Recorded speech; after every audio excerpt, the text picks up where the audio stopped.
Something had struck me as odd about our planet. When you look at every other species on our planet, they all control their weight automatically.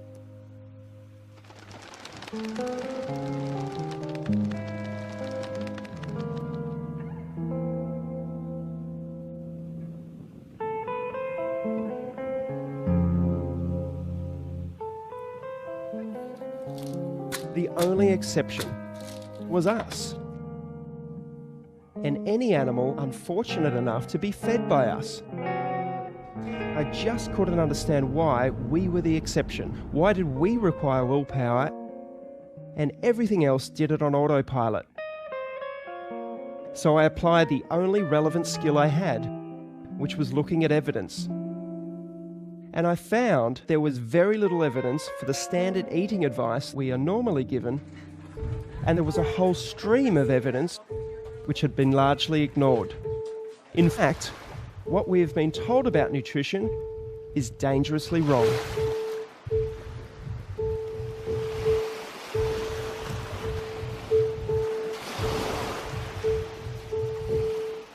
Nome da lakram rakkal. Nata ngayon na Heart disease. Tutuk, so heart disease, yeah. Tintin. Liver disease. Liver disease. Asthma. Asthma, yeah. Diabetes. Diabetes. No, man, yung diabetes. Probably half the people here have diabetes. Yeah?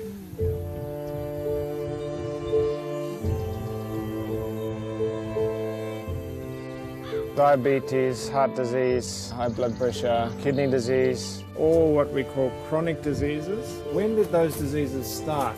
70s?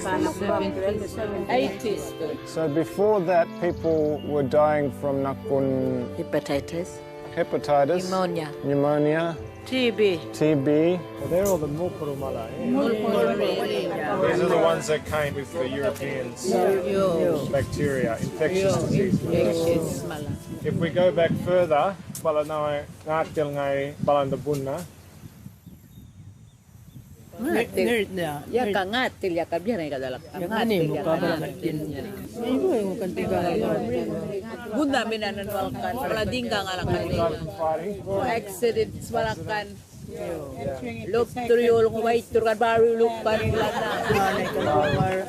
the main? Old age. Old age now.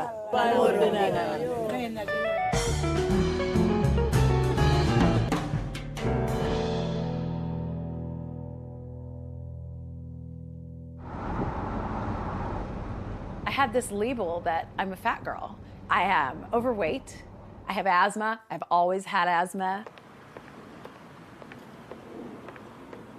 I have a rescue inhaler, and then I have a maintenance inhaler. My rescue inhaler is becoming like a regular inhaler where I use it 2 or 3 times a day. And I've just gotten used to it now. And I've been in the hospital a couple times for asthma where it got really bad. When people talk about wellness and health and are you well, how do you feel? My automatic pilot is always, I'm great. My vision is getting worse and worse very rapidly. I had 3 fibroids and one was really big. Upper respiratory infection. They put me on a broad spectrum antibiotics. Mega doses of prednisone, azithromycin. And so I have this standing prescription. I'll just take it myself. I was also diagnosed with ADD. I don't know if that came up anywhere on there. This is really important. So when was the ADD? I'm like, oh, and incidentally.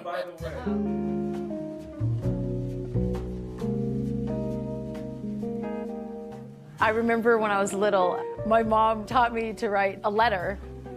Dear Kathy, how are you? I am fine. Like those were the 3 things I learned first.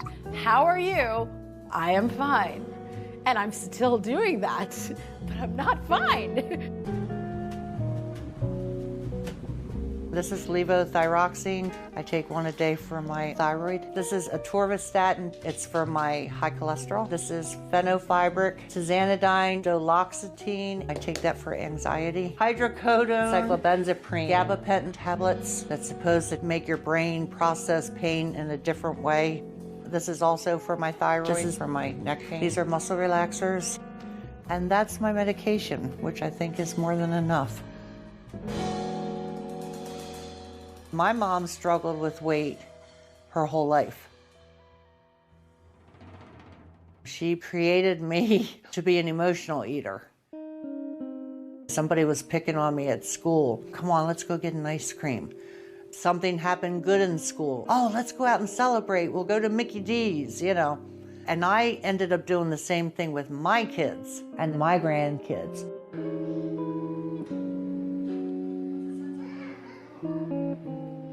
My mom finally developed the Alzheimer's and the dementia.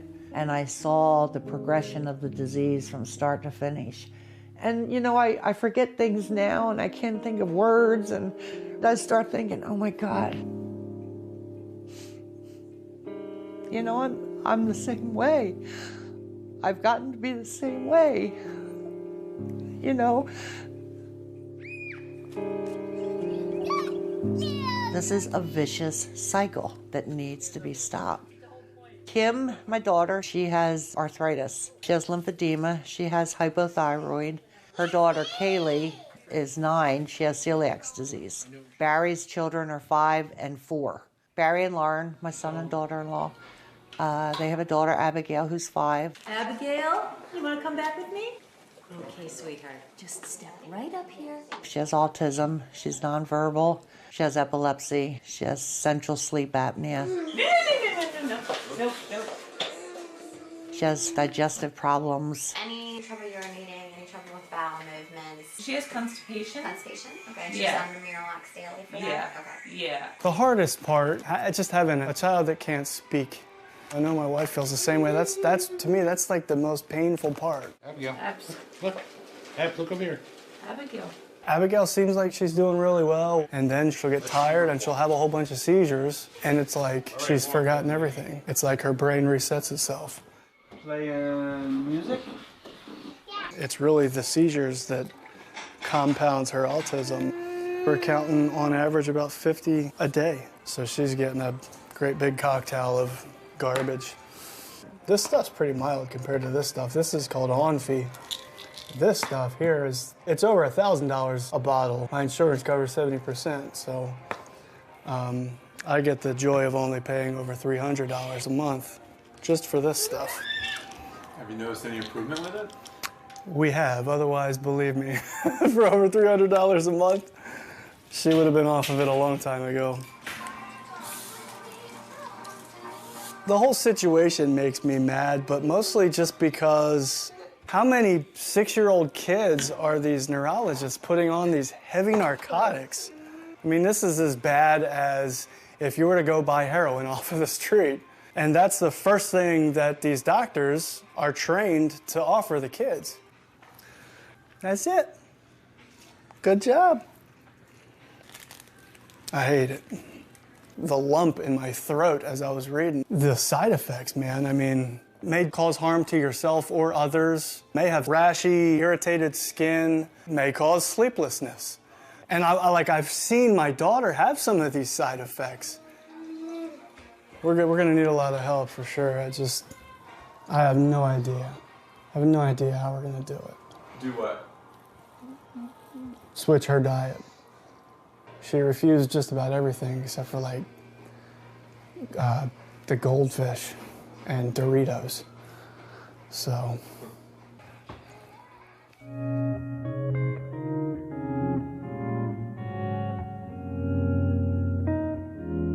I just don't know. I don't know what it's gonna be like. I may get overwhelmed with it. But I'm truly at a point in my life where I'm afraid. I'm afraid that my chips have run out. You breathe it in, and then you hold it, and then you breathe out. That's how that works. I'm scared. I'm genuinely scared. Debbie, you're about to change your diet. What are you most afraid of? Failure.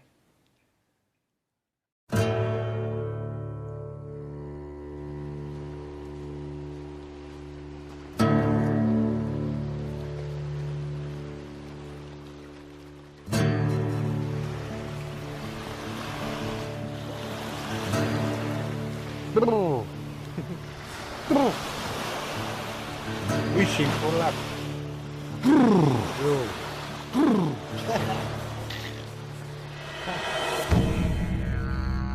We are all physiologically and genetically hunter-gatherers. We've only been consuming an agriculturally based diet now for maybe 500 generations or so versus more than 100,000 generations, not 100,000 years, but 100,000 generations on a largely meat and fat-based diet. We have the brains that we do because of the enormous amount of fat that we consume as a species throughout our evolutionary history. Suddenly now we're eating a carbohydrate-based diet. And in the last 13 or so generations, since this thing called the Industrial Revolution, this has just gone down a slippery slope. You are the oldest culture on Earth, is the Yolngu culture. 40,000 years. So anybody that has a go at us, don't talk to us unless you've got 40,000 years of research. Yeah? The American scientific expedition that came to Arnhem Land in 1948 showed that Yolngu people were extremely robust. No chronic disease, great teeth, well-built, muscular. I remember Yolngu in the 70s, ripple muscles, they were like supermen.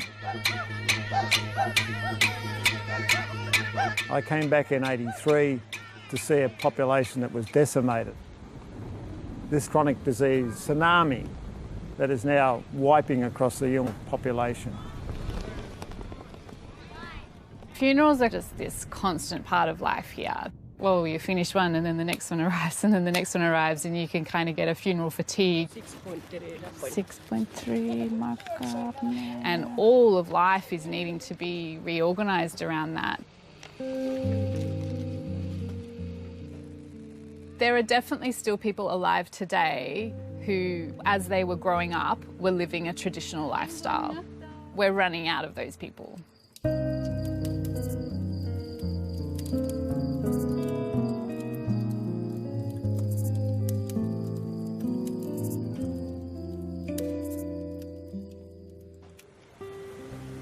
Everybody died. My friends have all gone. Even my best friends, they're not with me anymore. Life's not supposed to be like No, no.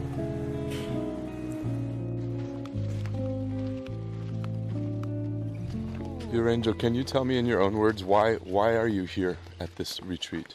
Why I can't talk when I'm walking. Okay, fair enough. Maybe down at the beach when I'm sitting and I think my body maybe weren't built to do some walks or I don't know. I remember when I was a little girl, I used to come with my grandfather. We'd be walking along this beach. And every night he'd share stories. He would tell me, this is the way to go. This is what you eat. Don't eat this. This is nice, but this is bad. Don't touch this. Don't eat this. It's not even food. It's nangining. Nangining meaning non-edible. Even those red and black beads, they're pretty to make a good necklace, but it's not good to eat. It's nangining. So much has been done to Yolngu people to send the message that they are inferior and that whatever is going on in the dominant culture is more powerful and superior, and that definitely applies to people's perception of food. This one's got caffeine. Coca-Cola is something that's frequently drunk for breakfast. It's something frequently given to really small children for breakfast. A lot of people look in on that and they think, wow, that family mustn't care about that child. But that's coming from information that these families just don't have. The total carbs in one serving, 28.6 grams, and a serve is 40 grams. They believe they're being loving and caring to their child by giving them good food bought from the dominant culture store. No sugar in this one. The Australian government's pumping millions of dollars in to try to fix Aboriginal health. And here's these two individuals that have managed to do what they're trying to do on a large scale. What they're managing to do is to say the way that you had it before white person came was actually the right way. We have ancient wisdom and we have modern wisdom. And I think the two need to work harmoniously together, in balance.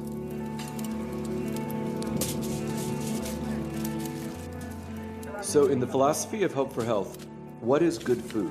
Good food is food that is grounded in the tradition of the Aboriginal people. This is the Yolngu way of cooking. And how might that translate to the rest of us? It's basically meat and vegetables, okay? Meat and vegetables that come from a place that is closest to its natural state.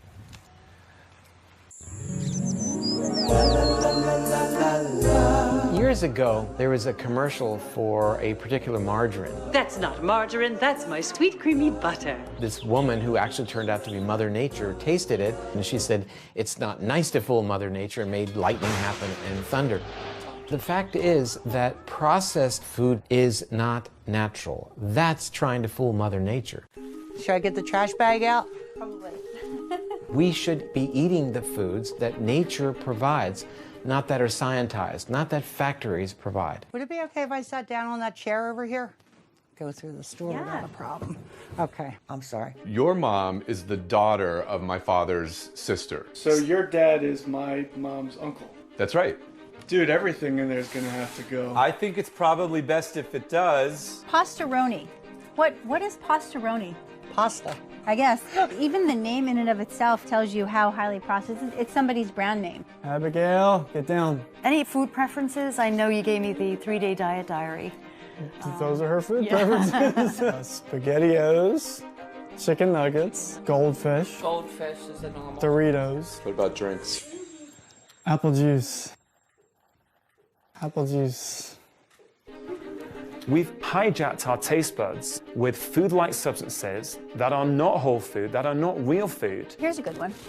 Imitation vanilla flavor. Propylene glycol, sodium benzoate, phosphoric acid. Doesn't that sound lovely? I don't even know what it is. Right. The whole low-fat thing is completely wrong. So we're going to add more fat to the diet. I mean, good natural fats. That's avocados, olive oil, meat fats from pastured animals like beef tallow, duck fat, lard. Having the federal government get behind the low-fat diet changed vastly the food system. You know, companies flooded in with all their low-fat products, responding to this huge demand. One of the most insidious things that market does for us, light. Light. Misspelled light is even worse than spelled correctly light. Every single day now we have newfangled foods and food-like substances being introduced. And then on top of it, we're genetically modifying and adding chemicals and things that we have no way of adapting to. There's added sugar in everything. Ketchup, sugar, juice for the grandkids, sugar, sugar, sugar, corn syrup. The applesauce is corn syrup? High fructose corn syrup is the second ingredient. I would have never guessed. Fructose. It's not going to be anything in here. We have found a winner.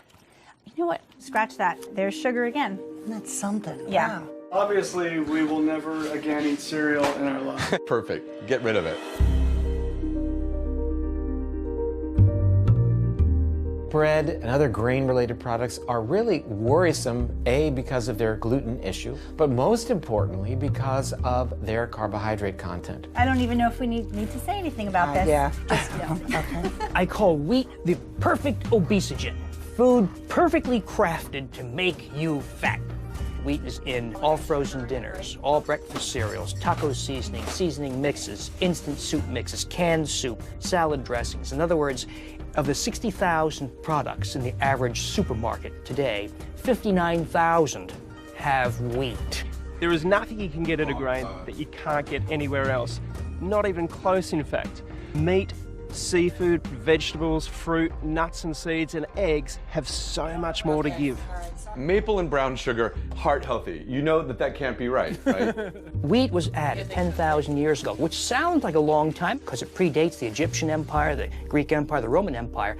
But 10,000 years represents less than 0.5% of human race's time on Earth. We went from a diet that was 90% meat and fat to suddenly relying on grains and legumes for the very first time in our evolutionary history. These all gotta go. You know, when a label goes out of its way to tell you how healthy it is, like 100% whole grain, reduced fat. By taking fat out, you guarantee that people have to shift over to high carbohydrate foods. That's just what happens. Fat is a critically important part of our diet, but we've got to be super selective because some fats are very threatening to our health. The reason olive oil is so good is because you can get the oil out of the olive really easily. It's like cold-pressed extra virgin olive oil. But you take something like this, This poison. In order to make packaged food, you need a fat that's solid and stable. So everything on a supermarket shelf, cookies, crackers, chips, need a hard fat, a solid fat. That's what gives it shelf life. If you get rid of butter, suet, tallow, lard, traditional fats, as our guidelines told us to do, what's left? Hardened vegetable oils, which is basically trans fats. We don't want to use any of the vegetable oils like corn oil or safflower oil, soybean oil. Vegetable oils are toxic. They're industrial oils. They are foods that we could not have manufactured until the industrial era. There are seeds that have oil in them, but that don't release their oil readily, so you have to use high heat and solvents to do so. That totally wrecks the molecules, destroys many of the antioxidants. It's a mangled, disgusting, smelly mess. Every cell in your body is wrapped in a membrane that's made out of about half fat and half protein. If the fatty acids comprising your cell membrane are unnatural, that cell membrane cannot function in the way that it's supposed to function. And that's the beginning of disease. It starts at the cellular level. Vegetable oils are acting like little miniature Trojan horses. Your body doesn't recognize them as not natural. It will make cell membranes. It'll make brain cells. But it's as if you were trying to build a house and your contractor said, well, we don't have any bricks, but we do have these little styrofoam balls. Let's go for it. Did the food grow on the planet? Did it swim in the water? Did it run on land? That's food. The one question I wish every single doctor on this planet would ask every single one of their patients is, what are you eating?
We have gotten a really nice selection of leafy green vegetables. We've got some excellent proteins, wild salmon, bison, fresh ginger root. We have some nice fat choices. We're going to be cooking with some coconut oil and lard.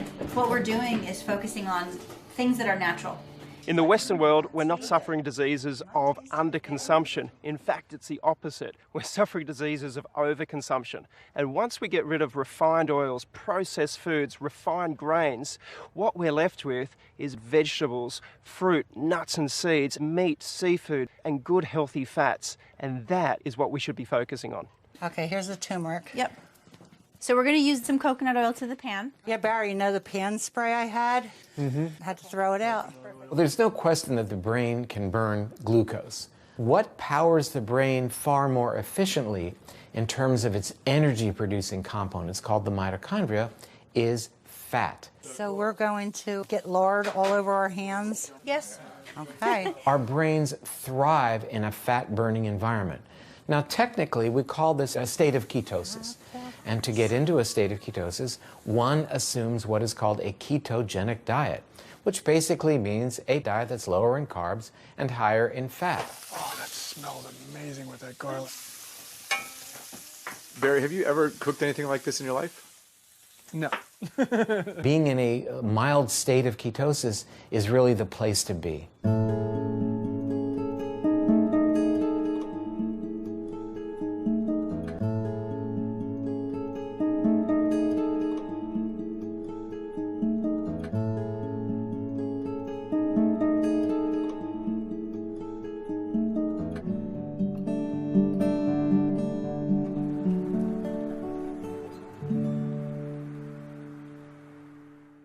Okay, this is my first video diary.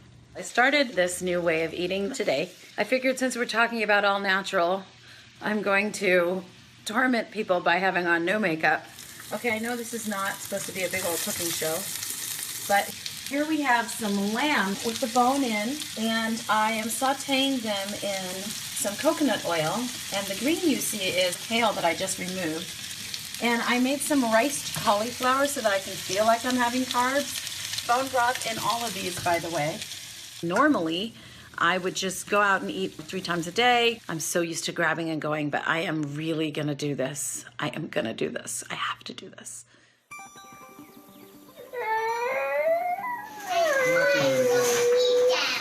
Emma's convinced that we were punishing her. Will you eat some chicken? No. No, why not? She's like, why are you taking all of my food away? This is mean. I can't eat macaroni and cheese. I can't eat chicken nuggets. I can't eat SpaghettiOs. She just went down the list. Tattering through this list of junk. I'm just like, man, we didn't feed her anything healthy. Like, we literally took away everything that our children have been eating. Okay, don't throw it. Those are scrambled eggs on the floor. She just started pushing my hand away as I was sticking the fork into her mouth. And then she literally crawled across the counter and she grabbed this bag of goldfish that was sitting there and she ripped it open and just starts shoveling handfuls of goldfish into her mouth. It reminded me of when I was a drug addict and I would get my bag and I'd be fiending for something. I'd be fiending for a fix. Oh, for goodness sake. The first 5 days, she starved herself. She barely ate anything. Yeah, I'm burnt out, man. I'm burnt out. That was the turning point. She was just more. Good job. I mean, she just was a bottomless pit. Abigail's eating coconut. And from that day forward, it was like she was eating everything I gave her. Everything. There you go. Barry texted me the day that she was eating with a fork. There you go. Good job. He texted me that she had never done that before, that she was eating a piece of steak with a fork. And what is she eating? Steak and kale. And I mean, I was literally jumping up and down. And I think he was too. I was so happy. She just took the fork and stuck the steak and popped it in her mouth like she's been doing it her whole life. It was crazy. So anyways, we're doing great. I'm looking forward to seeing where she's at in another 2 weeks. There you go. Good job. When a little baby's put in your arms and you giggle and they giggle back, this little body is talking to me.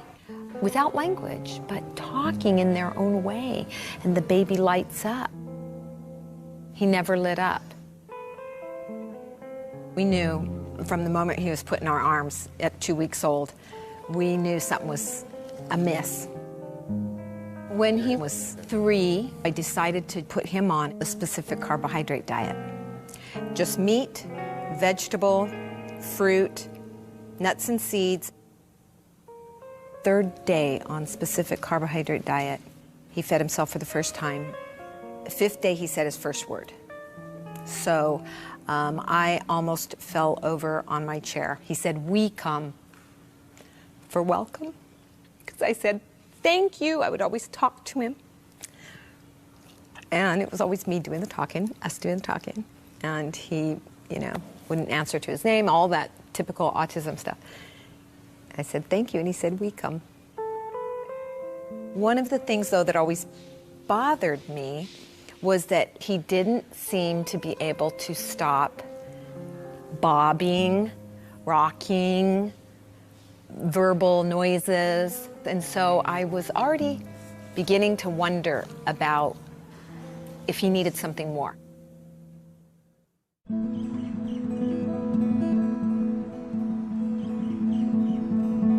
We're at the Shriners Hospitals for Children in Honolulu. We take care of children with brain-based disorders, Specifically, we specialize in autism, ADHD, and other developmental problems. Use this hand and tap your fingers. Our medical study involves a clinical trial. We're investigating not only if the ketogenic diet impacts children with autism, but also how it might impact children with autism.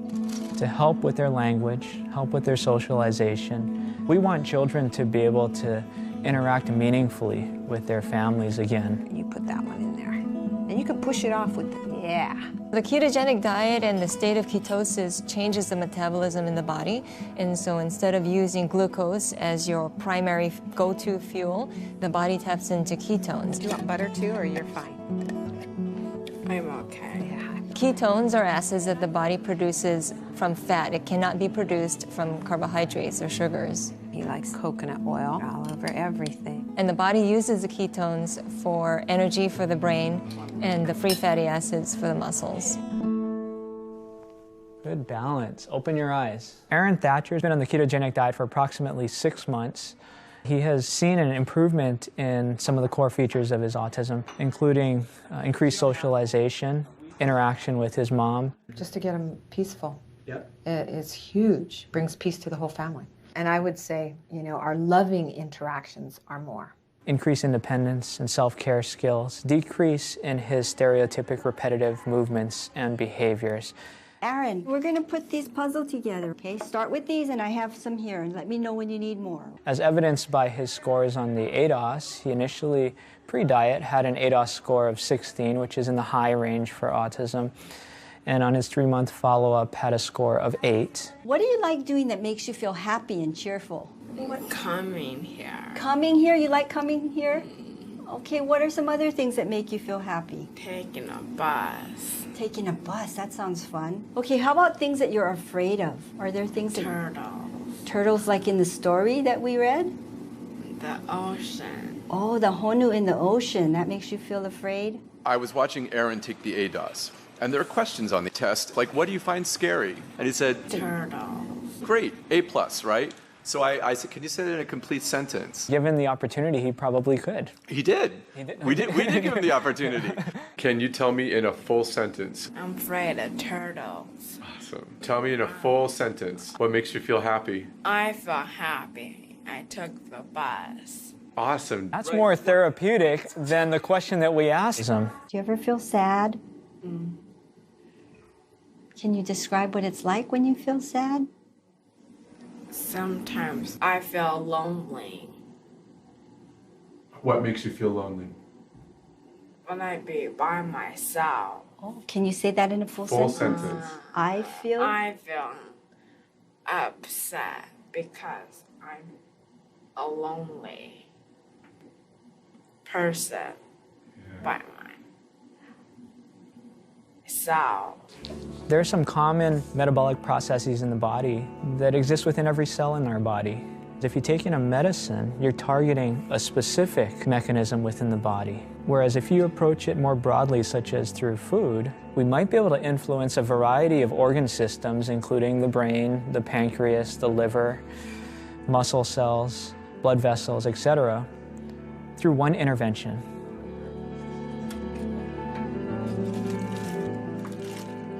And this is not a new thought. This is an old thought, thousands of years old.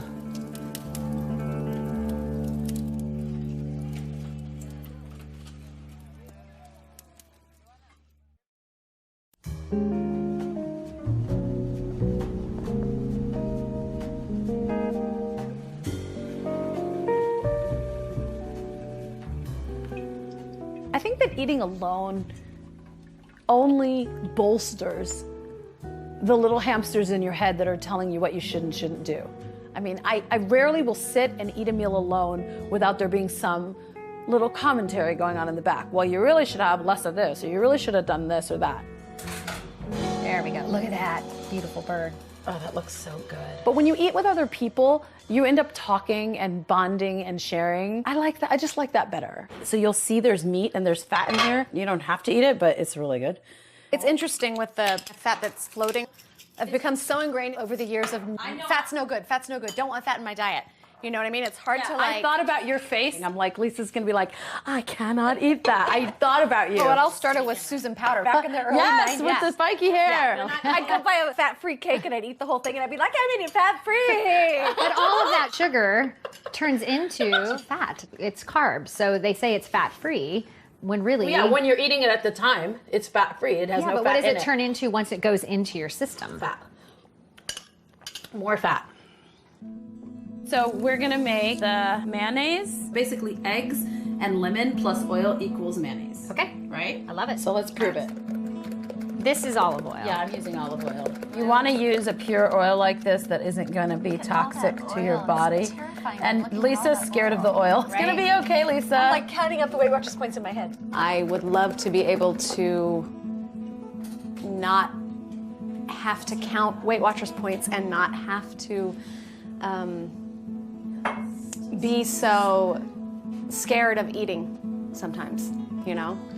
But I'm scared of, if I don't do that, then I'm gaining the weight back. And so it's that allowing yourself to have the freedom to trust your body, to trust that when you do it, it'll be okay because you're eating real food.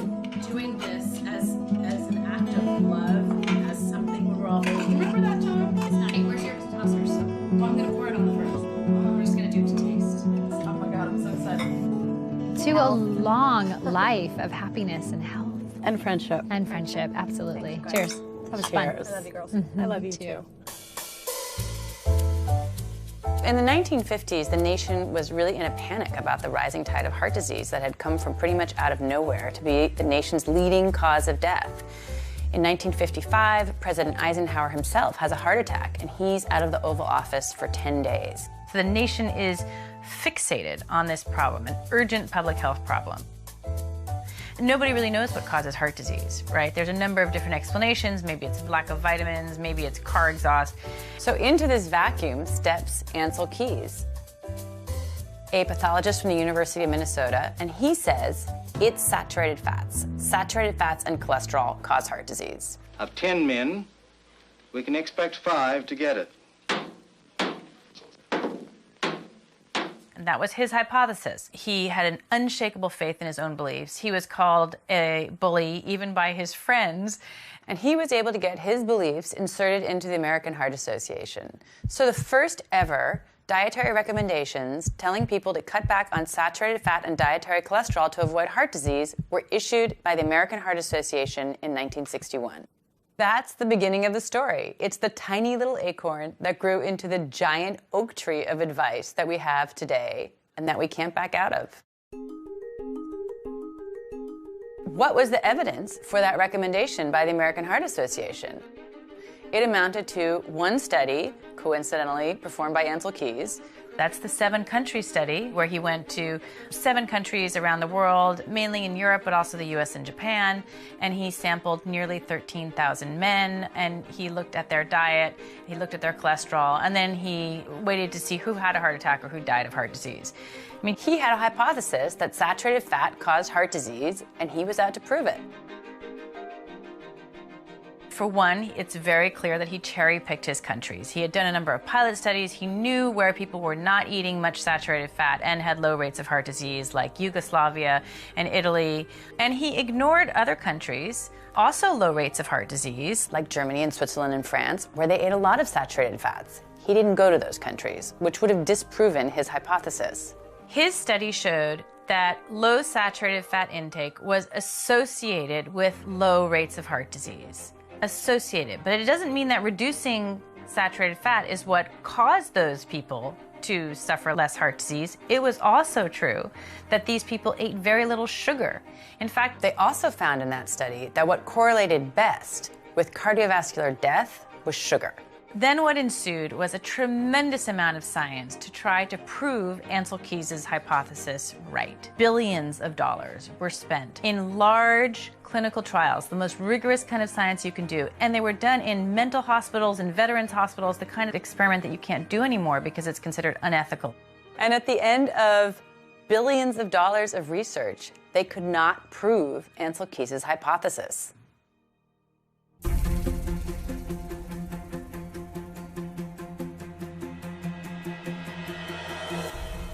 We have lived alive for 50 years. Professor Timothy Noakes is one of the very few scientists in the world who have an A1 rating. Sports scientist Timothy Noakes begins his defense against unprofessional conduct. The charges against Noakes were laid by the Association of Dietetics in South Africa after he advised the mother on Twitter to wean her child onto a low-carb, high-fat diet. The health dietitian tweeted, "Don't listen to him. It's a terrible thing to say.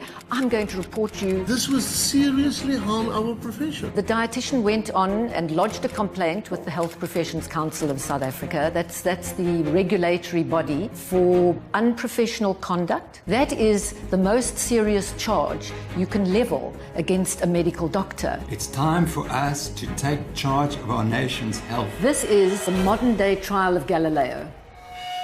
Good morning. It's the 16th of February 2016. We continue with the professional conduct hearing against Dr. T. Noakes. And Professor, you are still under oath. Thank you, Madam Chair. Yes. This is a unique event in the history of modern medicine, that a scientist has been charged with giving unconventional advice and can get up there and say, actually, it is not unconventional. It has been in the literature. The Association for Dietetics in South Africa is very, very much a gatekeeper of nutrition advice and the official dietary guidelines of South Africa. It's time to look at the results and the outcomes and say maybe we got it wrong. And Professor Noakes is building a really powerful case for what really lies behind the epidemic of non-communicable diseases around the world. That's obesity, diabetes, heart disease, cancer, even dementia that is now being called type 3 diabetes because of its links with diet. I'm talking about insulin resistance, which is so prevalent in this country. What actually lies at the heart of his case is the science, the wealth of evidence that supports low-carb, high-fat eating, and equally that high-carb, low-fat isn't so good for you after all.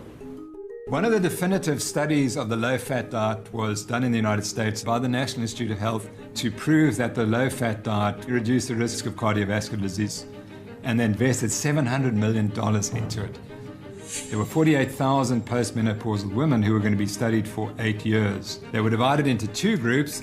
40% were assigned to the low-fat eating pattern, and 60% could just eat what they liked. The low-fat group were told to reduce their energy from fat to 20% and from saturated fat to 7%, and increase their fruit and vegetable intake to at least 5 servings per day and grains to at least 6 servings per day. So that would be the dietary guidelines for Americans.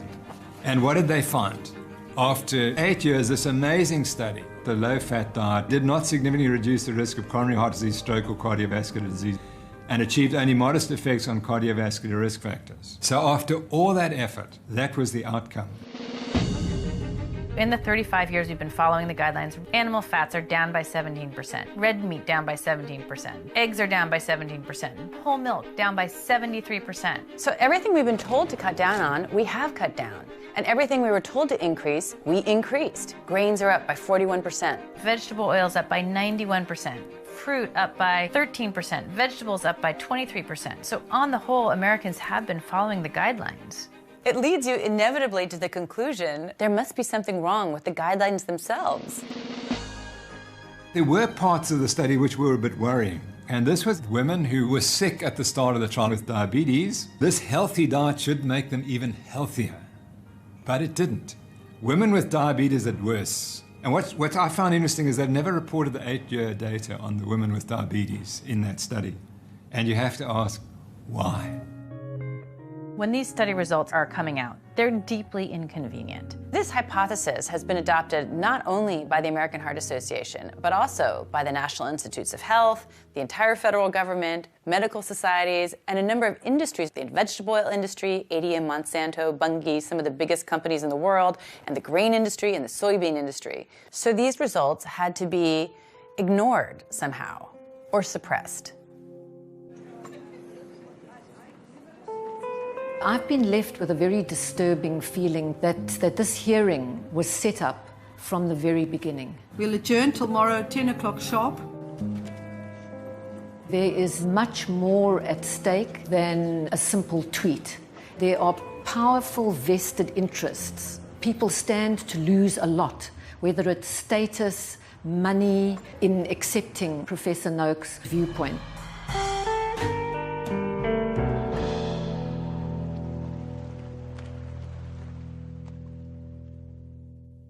Could you describe what the low-carb, high-fat pyramid would be? Yeah, actually, that is maybe a graphic that more than any other. What you have to do is take the existing food pyramid and turn it upside down so that everything that used to be in the base of the food pyramid, grains, carbohydrates, really has to be up in the tip. And then below that are fruits and vegetables. And then, in the big bottom slab really has to be fats and animal foods. That is actually what a healthy diet looks like.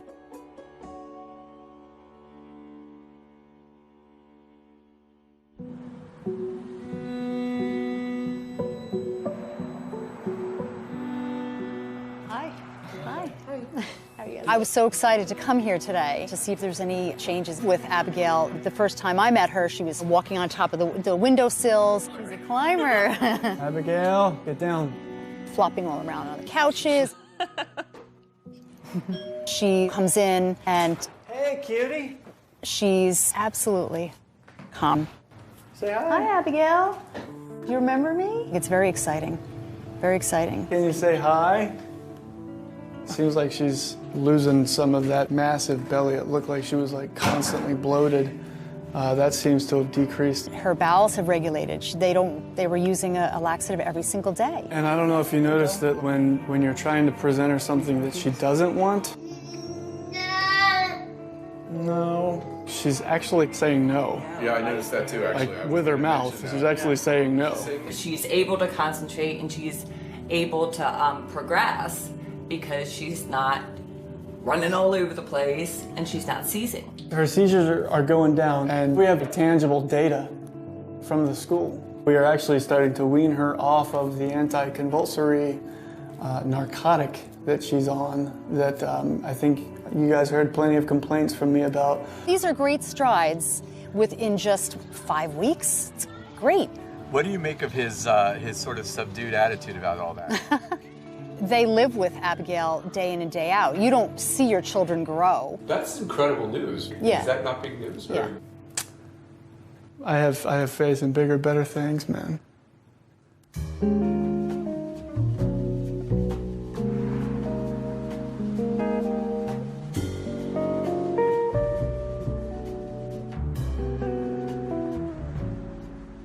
All right, let me just get my recipe for this one.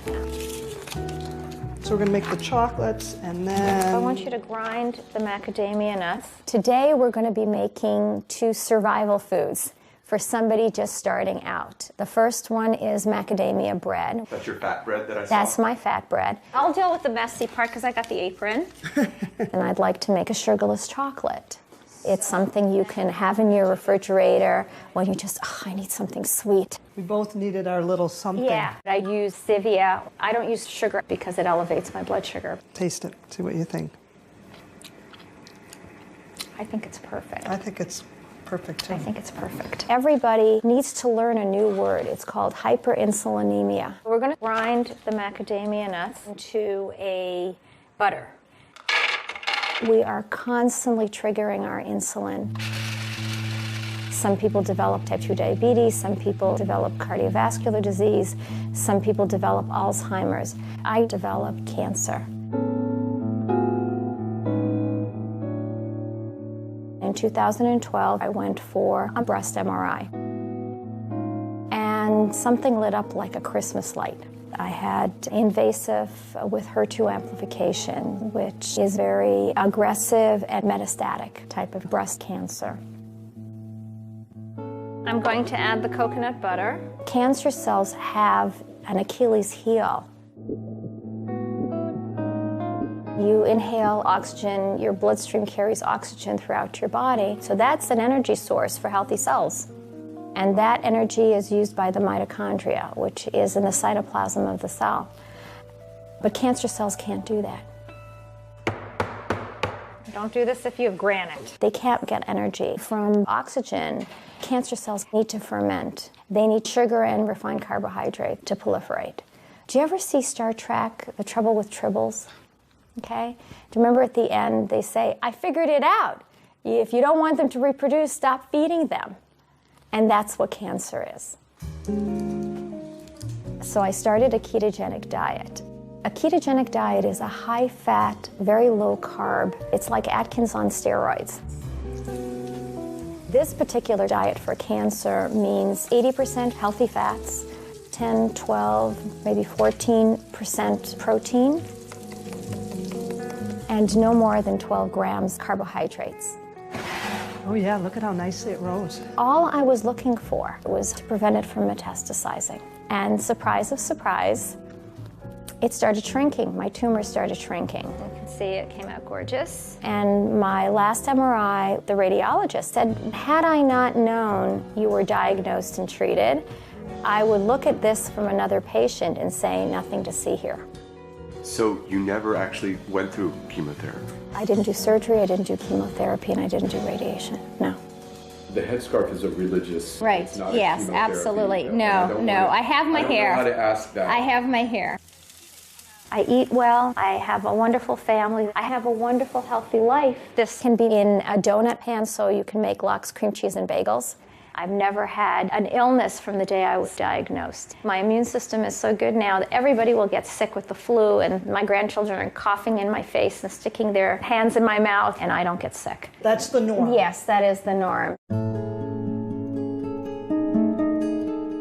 I walk into the doctor's office and they say, oh, our miracle patient has arrived. And that was very disturbing to me because I didn't think, you know, God runs the world, of course, but I didn't think there was anything miraculous about what was happening. I thought it was hard science. What did I do that was different from what anybody else can do? And the answer to that was the research. A scientific study changes the picture.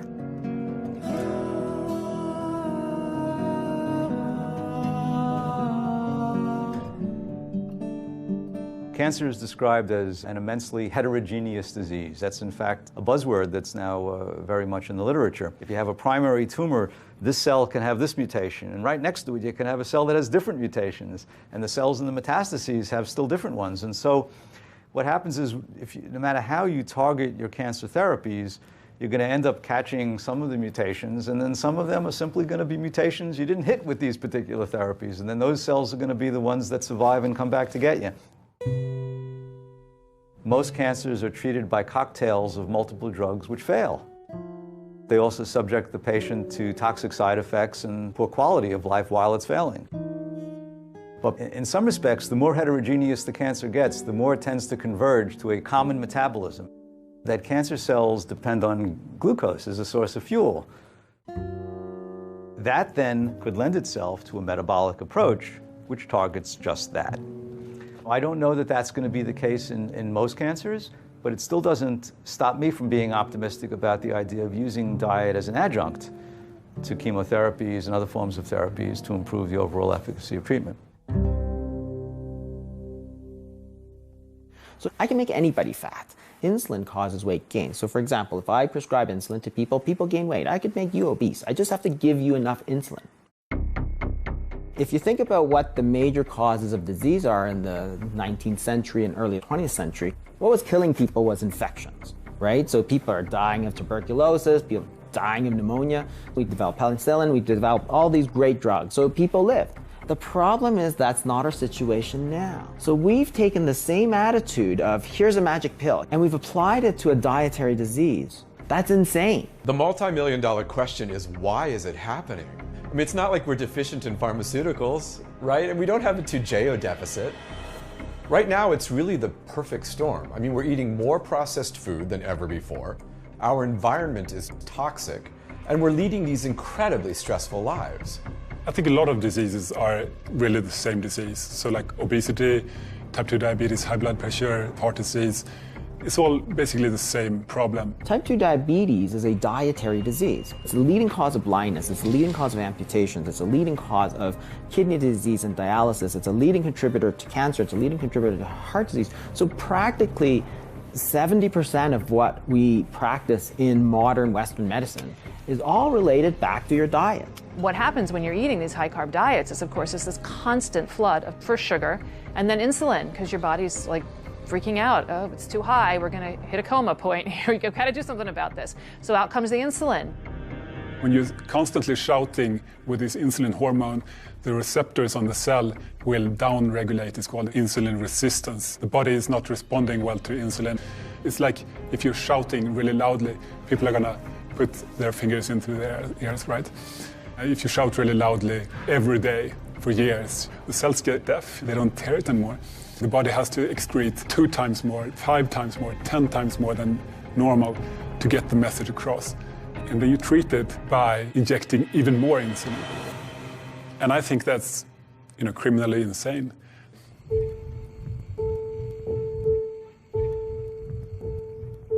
When you start on the Lantus, which is the long-acting insulin, you start out at a certain number and then you gradually increase it by like 3 to 5 units a night based on what your sugars are. So I think I started out at 20. This is 4 years ago. And I was up to 55 in no time. When you look at diabetes, type 2, it affects every single system in your body. So it's not just the insulin and the sugars. You end up getting, I have peripheral neuropathy where I've lost feeling in my feet. I have gastroparesis. I have early kidney disease. I have, what else? I have coronary artery disease. The arteries in my whole body are pretty much affected. This carotid artery is 99% occluded, meaning that I could have a stroke at any time. We had talked on Friday. Yes. And so you decreased your insulin even more. Did you have any issues this weekend? Where were your sugar levels? No, they were all good. Last night's was 91. Since the 2 months that I've been doing this food program, 2? It may just be 6 weeks that she has been here. Yeah. I've lost 17 pounds. And within a month, we were able to decrease her insulin by half, even more. I don't have any more sliding scale, regular short acting. I have, the long term is down from 50 units to 20 units a night, which in the long run is going to save me a whole bunch of change. If things keep going the way they are, the possibility is that she could cure her diabetes with food. Can you imagine? I was hopeless. I was just getting fatter and fatter and sicker, and I really was at the end of my story. If I could inspire one person to stop and take a look at what's happening with their life, if it's in regards to your weight, depression, diabetes, understand that there's hope.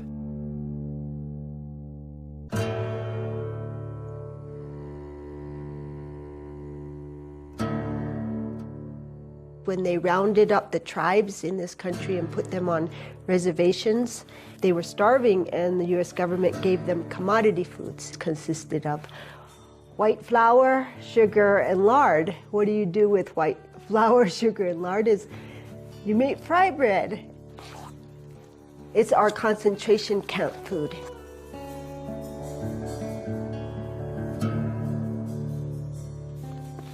The fait accompli of what we call manifest destiny, what happened to all of the Aboriginal peoples of the earth since European encroachment, wasn't accomplished with guns, it was accomplished with food. Damper has become #1 food for Yoruba people. Settlers, missionaries, they gave us damper, and our grandfathers, grandmothers, and all our families, they liked it. That is looking yummy. These modern displacing foods were being brought in as rations by the missionaries. They're very addictive things like tobacco and sugar and flour. You must have a damper with a syrup or a jam. It's required. Must be. Must be. Always. But even if you took the syrup and the jam and all that stuff off of the damper, it would still be... It would still be bad. It's still yakka. Yakka menmak. Yakka menmak. Yakka menmak.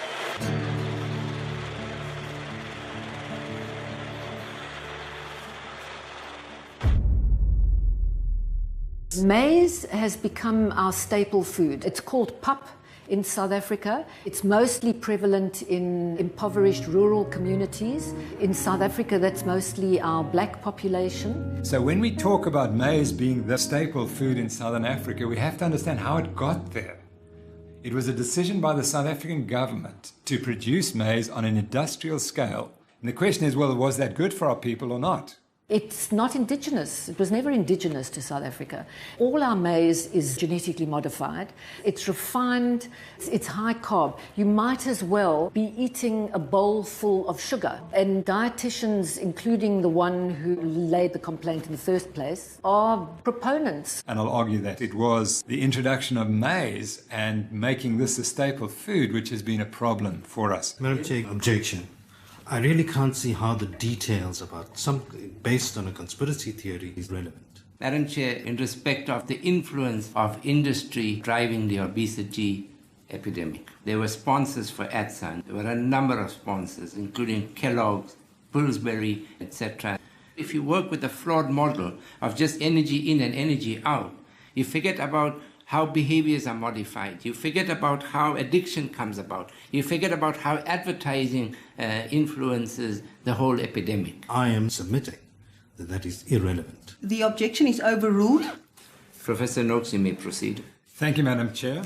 What I learned during the process is the key to this debate, that industry completely controlled what the information coming out to the public was.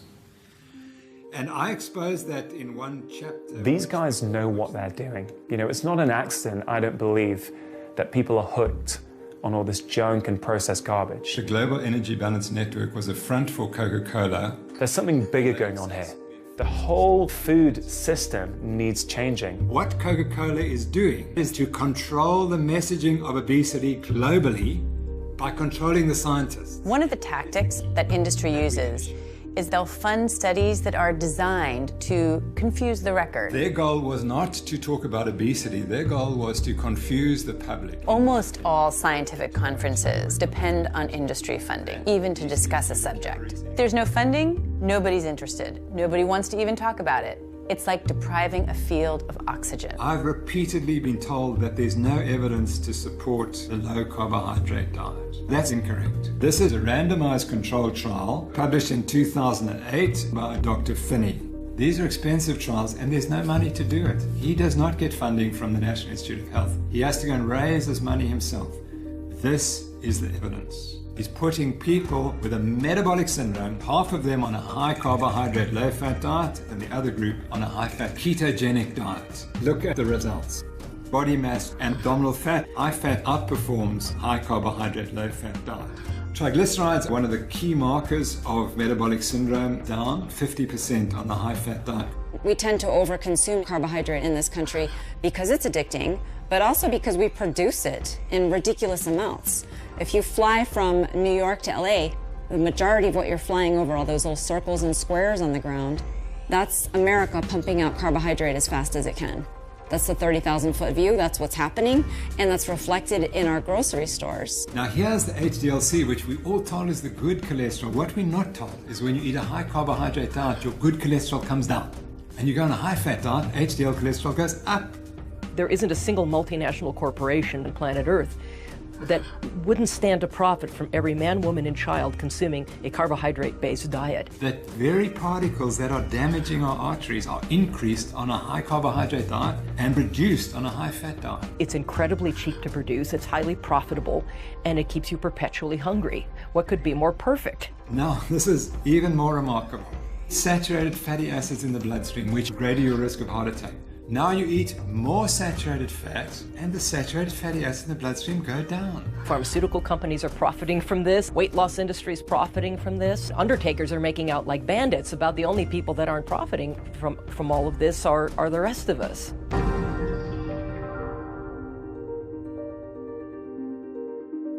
All right, this is what it looks like when a yuppie tries to approach a couple of cows on a farm. The biggest drawback was the budget, because it's very expensive to eat healthy. One of the ideas we threw against the wall, and it actually stuck, was that we were going to buy a grass-fed cow, a whole cow. Emma, why don't you go with my mom to pet the cows? We saved over $400. For tens of millions of years, long before we ever came along, grasslands and ruminants co-evolved. Cattle are basically designed to eat one thing and one thing only: fresh green grass. Check it out. Yeah, buddy, grass-fed meat. I've got hamburger, I've got T-bone steaks, porterhouse steaks, I've got liver. I didn't like it as a kid, but I thought, came with the cow, so I'm gonna see what we can do with it. The butcher, he's like, "Oh, you got bones for your dog, huh?"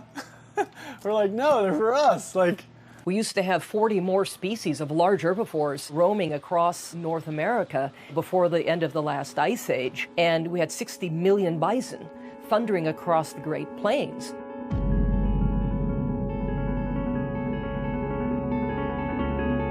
Today we have 60 million cattle that are populating feedlots.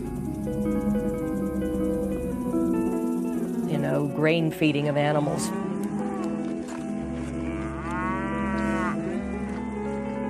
And what do grains do to cattle? They fatten them up. We could take a hint from that. Roughly 97% of all the meat produced today is produced in these feedlots. Go vegan!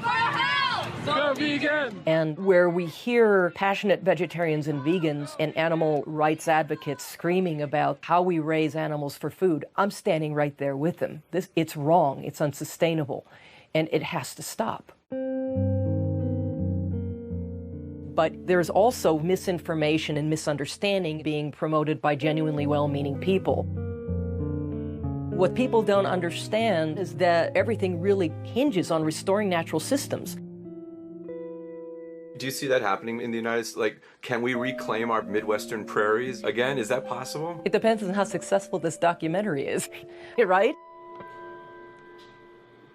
You were a vegetarian. Oh no, I was a vegan. I was never a vegetarian. I went from standard American diet, vegan. I think when I started as a teenager, I had very good impulses about the world that I wanted and the ethical base that I wanted to form the actions of that were my life, that were going to be my life. That hasn't changed. So justice and compassion and anything that questions human hubris or human entitlement, those are the only values that are going to get us to the world that we need. The problem is information. And with a different collection of facts, a different set of information, I might have made a very different decision. If you want to reduce your carbon footprint, one of the best things you can do is eat locally, grow your own food in your own backyard. So I took this up with a fervor. I really wanted to do all this. So made a garden happen and pretty immediately hit the wall of what do plants eat? We're used to thinking of plants as sort of insensate salads. They actually have needs. Well, I'm going to get the organic whatever, and I go to the farm store and I'm looking around, and every single thing that's an amendment that is for fruit, like strawberries, it's bone meal and blood meal. Well, where do I think minerals come from? Well, I don't know. I've never done this before, and I'm horrified. I mean, I don't even want to smell it. I don't want to touch it. It feels so unclean. And where does this bone meal and blood meal come from? Well, it comes from, from animals. It's like, where it doesn't fall out of the sky. Like, I know this is about dead animals. It's horrifying to me. What do? I have to supply what the soil needs, and what the soil wants is dead plants and dead animals. And I can't take animals out of that equation. I mean, it's absolute hubris to think we can. That's what soil is. That's how it evolved. That's a thriving living community. There are insects, and they want to eat strawberries too. So either I'm going to kill them or I'm going to get some creatures that will do it for me. And I went ahead and got chickens and ducks. Again, this was this just tremendous moment of ethical and moral meltdown. So now I'm enslaving these chickens and ducks to do this terrible thing for me, which is kill. You've never seen anything like a duck eat a slug. You want to see happiness? This is what I live for, was what my duck said. And boy, was she a happy little creature, the chickens as well. So they ate all the bugs for me, and I never saw another slug. Animals tell us what they want. If you just let them do what their nature is to do, then it's not even that they're happy, it's that they are who they should be. The most destructive thing we've done is this activity called agriculture. We don't really have a clue what goes into making that corn or making that soy. All we know is that you look down on your plate and it doesn't look like a dead thing. Therefore, it somehow must be peaceful and kind and sustainable. And we're utterly wrong about this. You have to understand what agriculture is. you take a piece of land and you clear every living thing off it. And I'm including the bacteria in that. So all the plants and animals that are supposed to live there, they're gone. Now you're going to grow an acre of corn or wheat. That corn is going to require things that are not there for it, and you're going to have to come from the outside and apply them. It's going to take a lot of fertilizer, insecticides and fungicides, because you're fighting a war, right? All those other plants and all those other little animals want to come back. Now, another thing that happens is every time you plant that corn, you're destroying that soil, a prairie or a grassland. It's the perennial roots that make channels for the rain. When you only have annuals, they don't live a long time, so they don't have time to build long roots. So year by year, you are drawing down that soil. And then, of course, all that soil washes off. You know, if you're on any kind of a slope, it all is just going to go into the local river and kill it with all that dirt. So now there's no fish either.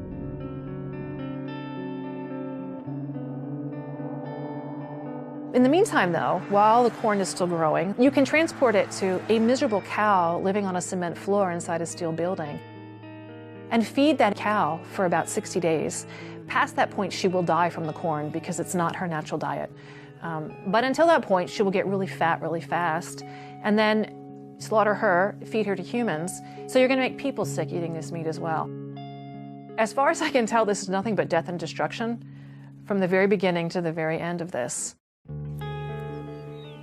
Now I'm going to walk you through another scenario, which is you take the same acre of land, but you don't hurt it in any way. You let it have its own wisdom, its own impulse toward life, its own wild way. And what you have is a whole bunch of perennial plants growing there. You have a whole bunch of really sturdy grasses.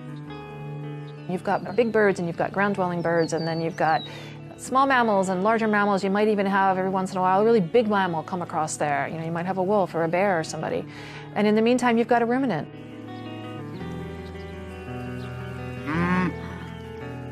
So you've produced the same amount of food for people. You've got the one ruminant at the end. You know, you slaughter her and now people can eat. But that acre that is still in that prairie, that grassland, you could come back in 10,000 years and all of that life would still be there. The only thing different would be a little more soil, which is to say a little more resilience, a little more depth to life. And that is how we lived for 2.5 million years as humans on this planet, participating in that cycle.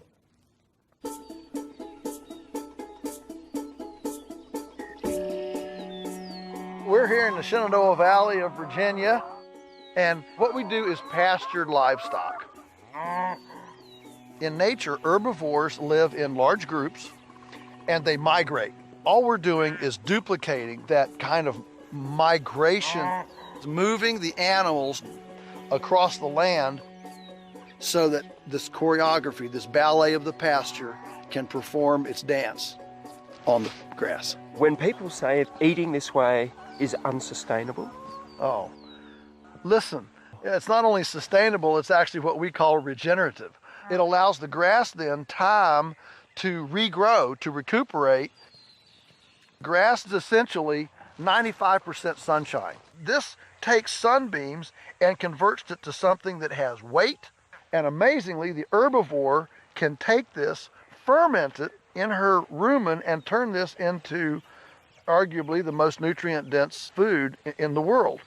Grass grows in what I call, an S curve. You can see that S. So diaper down here, teenage, rapid growth, and then nursing home out here. What we want to do is keep this forage in this rapid growth state as much as possible.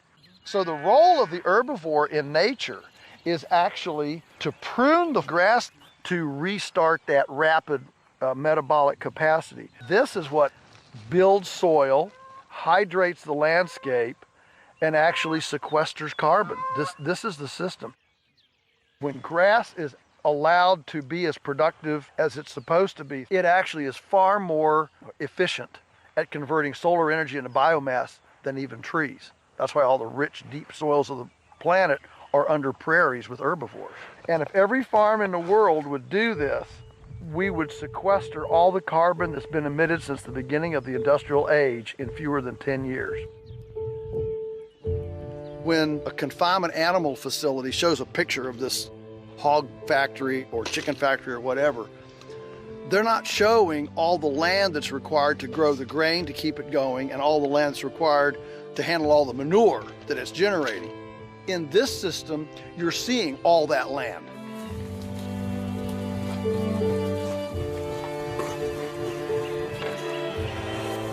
I think a lot of industrial agriculture thinking is that the earth is a reluctant lover. Whereas actually, we view the earth as an abundant, loving partner who responds to caress, who responds to care, and if we will come humbly to the land, why, it's ready to give us way more than we could have wrestled from it. This is the mystical, awesome cycle of life, and to be able to be this close to it has a humility to it, a perspective that is actually quite profound and actually quite historically normal.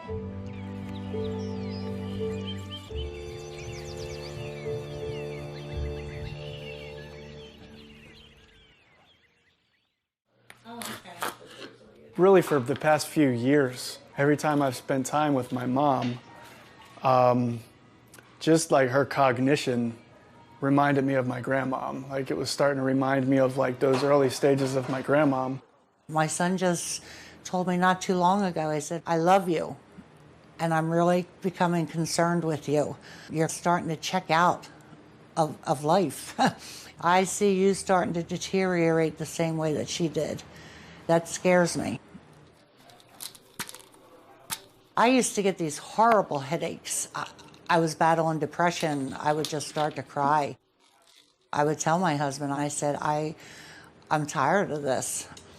I'm just tired of feeling like this.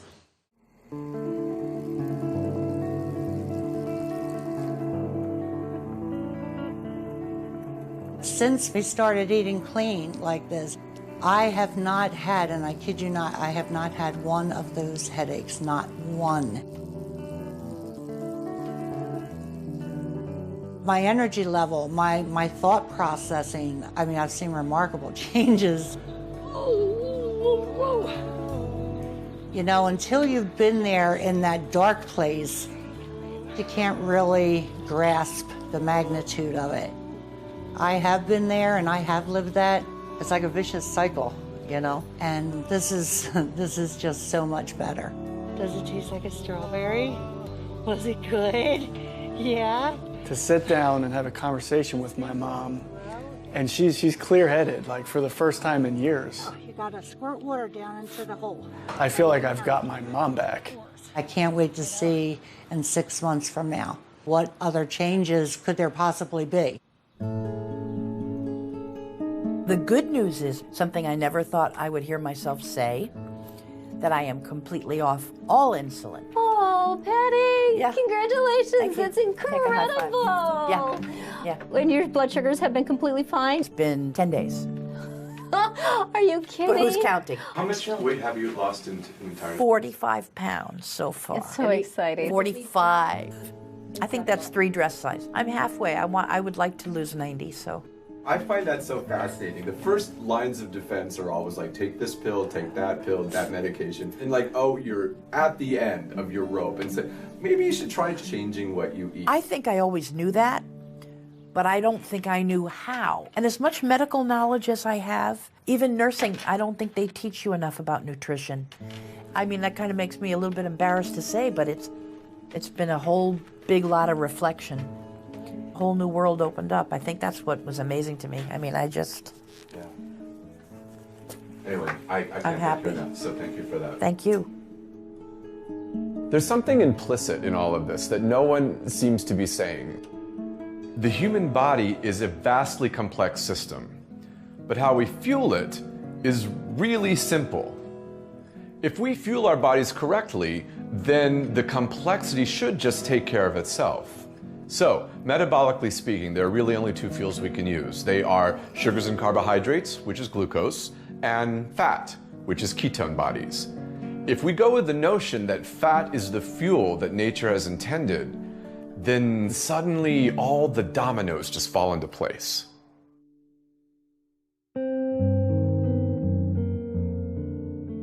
The final part of the jigsaw.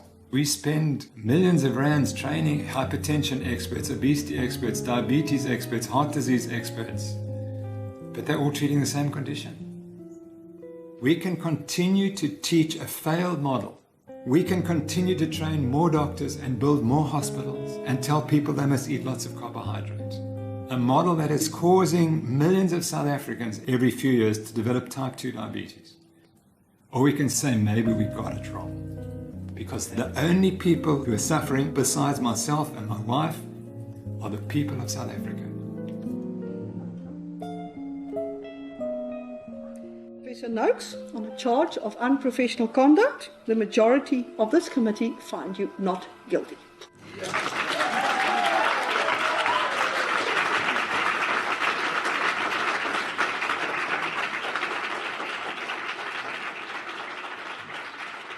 You've got to let it go and watch it grow. 'Cause it takes every voice to make this world whole. It's been about 5 months since I started eating this way. My clothes fit better, my skin is clearer, my voice is clearer, my mind is clearer. This is all about the freedom you want. I was having ongoing respiratory infections most of my life. I haven't had a single thing. No antibiotics whatsoever. No antibiotics. I haven't needed it. I haven't used my inhaler for about 3 months for any reason whatsoever. But I did not expect my lungs to clear out. No more inhaler. From the first unto the last, connected. Our bodies are perfect. Directed we fly. If you don't actually take a moment to just revere the way nature works, just truly look at it, at how perfect it is, you're in for trouble. 'Cause if you listen to the voice within, a melody will soon begin, and you'll feel the vibration in your soul.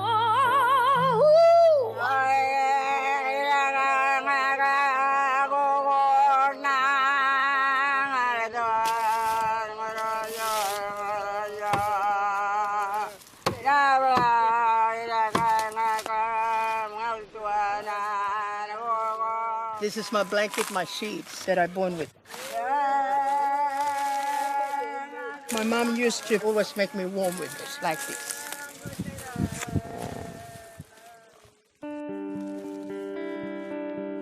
A week ago, you were talking to me, and your body was not in a pleasant place for you. No, not yet. The second week, I went out on that walk and I started singing away as I was walking. And I was so happy.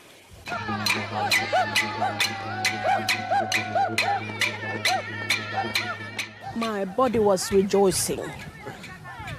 Rejoicing? Brilliant. And I felt, this is the first time that I have ever felt flexibility, the refreshment inside. From this time on, I am going to look after my body. How's the asthma? No, I haven't been worrying about it anymore. I think it's gone. You look at the problem of Indigenous health and it just seems like this massive epidemic that's just so huge and impossible, and how can you find a pathway through it, and so many resources have been poured into it, and I think so many Australians are frustrated about how many resources have been poured into it and we're not seeing any results, and it feels like this hopeless solution. And then it's crazy when you can get people in a situation where you can change what they're eating just for a few days, and you can already see these incredible improvements in their well-being, in their blood pressures, in their blood sugar levels, and you think, how can it be this simple? It can't be this simple. It can't be this simple, but it's happening.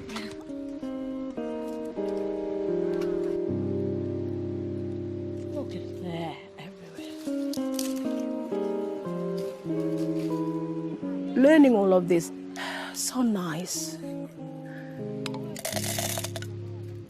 Human anatomy, all these blood cells, all these cells that make up our body, so perfectly woven together. So beautiful.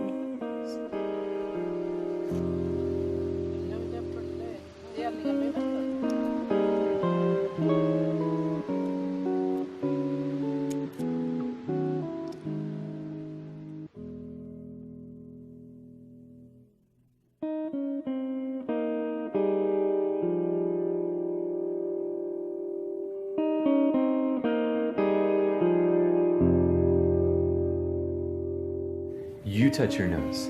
Touch your nose.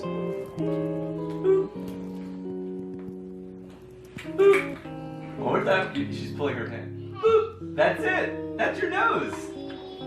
One more time. Ready? Boop. Abigail, where's my nose? There. Nose. It's almost like her brain has had this certain way of functioning, like biologically it's functioned as a brain of a person with autism until we started to give her the nutrients that her body and her brain needs to start functioning normally. Can I have the block? Can you give it to me? Good job, man. Oh my gosh, I never saw her do that. Give the block to Daddy. Daddy. Come on, you silly. Yes! Now, give the blocks to Mommy. To Mommy. Mommy. Give the blocks to Mommy. Good job. Yes! There you Thank you. But at this point, she's like 6 years behind, so she's starting at the level of a 2-year-old, or whatever developmental level that Abigail's at.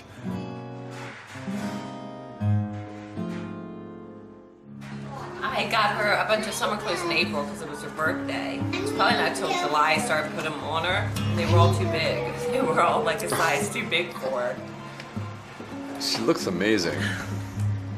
It's such an easy recipe, I've got it memorized. It's 4 eggs, half a cup of almond butter, and a cup of squash. So no grains? No grains.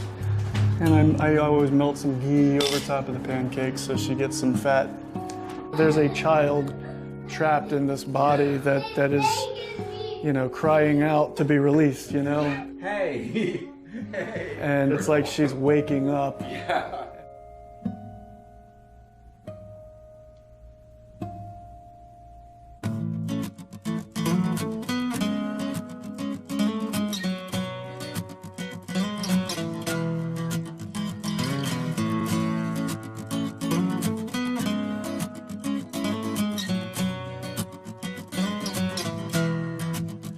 I know a carpenter, I know a laborer, he is my teacher, he is my brother. I have a neighbor, he is my savior, he doesn't waver, he's a strong believer. I know a farmer, I know his vision, I know his struggle, I know his hope.